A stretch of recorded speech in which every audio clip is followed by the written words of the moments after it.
kasi sa verse 24, nung tinawag niyang Lord, si Jesus ay hindi niya tinatawag as a Messiah, tinatawag niya as a Korie. Korie. Sabi niya, Sir. Yun yung sinasabi niya. Hindi yung sinasabi na, Messiah, Yahweh.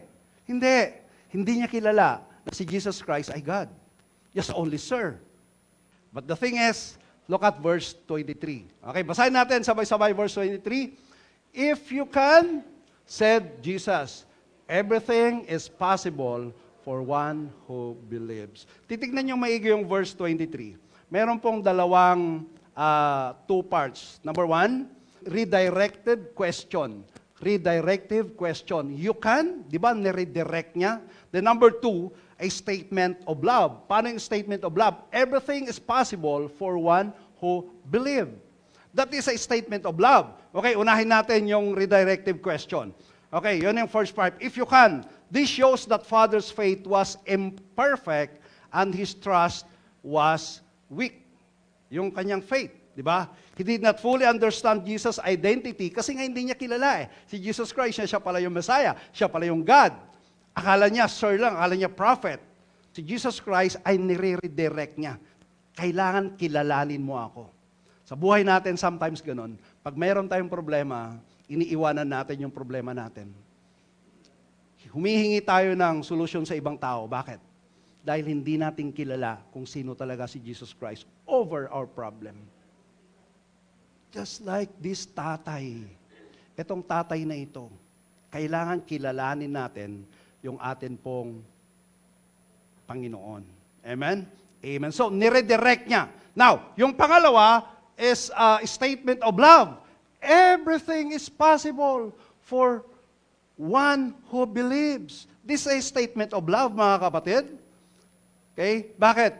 Kasi yung duda niya kailangan yung duda niya maalis. Nagdududa na siya Kaya ang ginamit ni Jesus Christ diyan ay possible.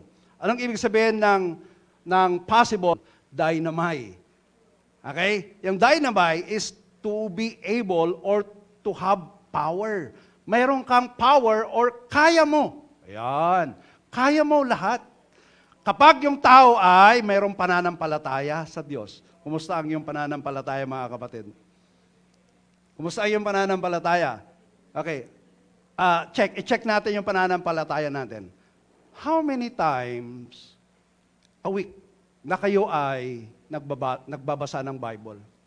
Your personal reading. If you do that, strong ang iyong pananampalataya nyo.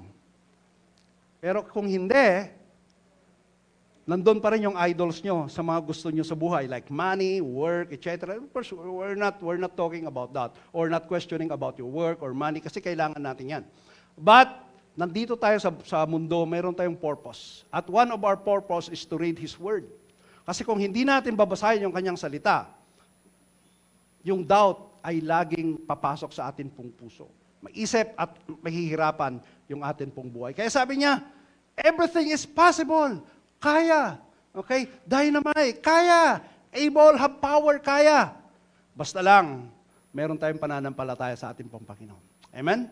Amen. But, huwag natin maalis ng pain can distort our trust.